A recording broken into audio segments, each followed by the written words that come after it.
Well, more and more people are going green these days. They're reducing their energy consumption, cutting back on waste, and recycling, all to help preserve the environment. Here with some great ways to go green is Kelly Magill, who is the publisher of the brand new Positively Green magazine. What a great idea to kind of help us all go green.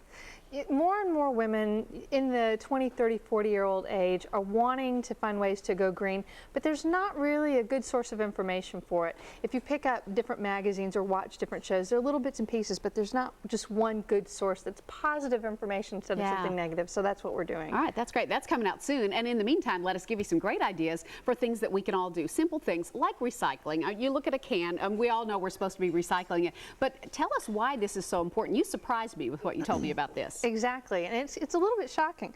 For every single can that you recycle that's aluminum, you're conserving enough energy to power your television set for an hour.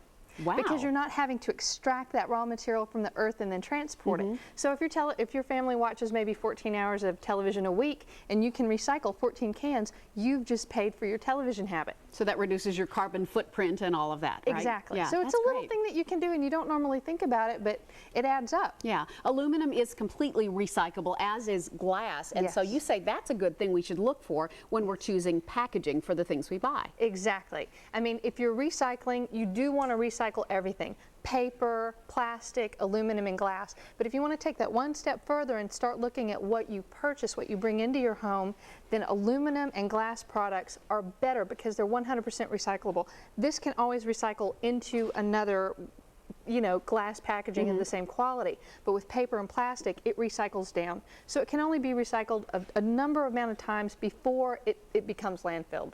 All right, let's talk about fair trade, which is a term a lot of folks have heard but may not understand. And you can find fair trade chocolate so you can go green and enjoy a great treat at the same time. Exactly. I'm not really eating the chocolate. I'm trying to help the manatees. Yeah, there you go. Yeah, because this helps a terrific cause. Yes, this is endangered species chocolate, and this can be found at Whole Foods. And what they do is they pay their cocoa harvesters a fair wage. So it's fair trade cocoa, and then they make it into these chocolate bars. And sometimes organic chocolate is not the best tasting. This endangered species is incredibly good, and 10% of their net profits go to support whichever endangered species is on the wrapper that you choose. This one is really the manatee. Nice. That's great. Now, at places like Target, you could find green materials. This is really cool.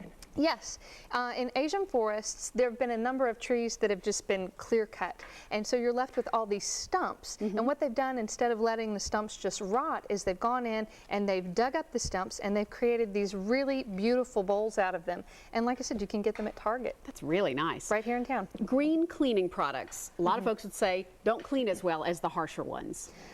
Sometimes they don't, and that's the point. They're not as harsh, so you're going to have to learn how to clean a little differently, but still within the category of green cleaners, some are better than others. And what I found is that Mrs. Meyer's is wonderful. Okay. It's a very good cleaner. Laundry detergent, dishwashing detergent, kitchen cleaners, bathroom cleaners. They even have pet shampoos, and they come in a number of different scents. This is the geranium. It smells just incredible. It really does smell good. You can get this at Whole Foods and also at Fresh Market, and if you want to be able to pick from their entire line of scents, you can go on to mrsmeyers.com and get this. And you can see a lot of things like these and so much more at the expo that's happening this weekend. It's a first-time event where you can go and find out about things that are green. Absolutely. Lipscomb is putting on the very first Green Expo in Nashville. It's free to the public. There are going to be car companies, home building companies, organic clothing, makeup, foods, everything. So if you're interested in going green, you can come to the expo this weekend and just browse all the booths for free and talk to people and see what's available here in Nashville to make your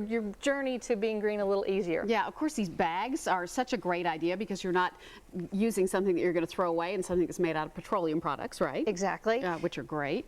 This is a cool little lunch bag. Yes, this is really wonderful. This is by a company called Mimi the Sardine, and it's a canvas bag that's been sealed in like a wax sealer, so you don't have any plastics or petroleum products. And it's just, if you have a lunchbox that smells like a beach ball or a balloon, chances are it has PVC in it. You want to avoid that, and you can find that at reusablebags.com too. That's great. Learn more at the Tennessee Green Expo and Business Summit. It's tomorrow through Saturday at Lipscomb University's Institute for Sustainable Practice. For more information on the event, as well as information on Kelly's Positively Green magazine, you can call our Talk of the Town hotline. Thanks so much. You're welcome.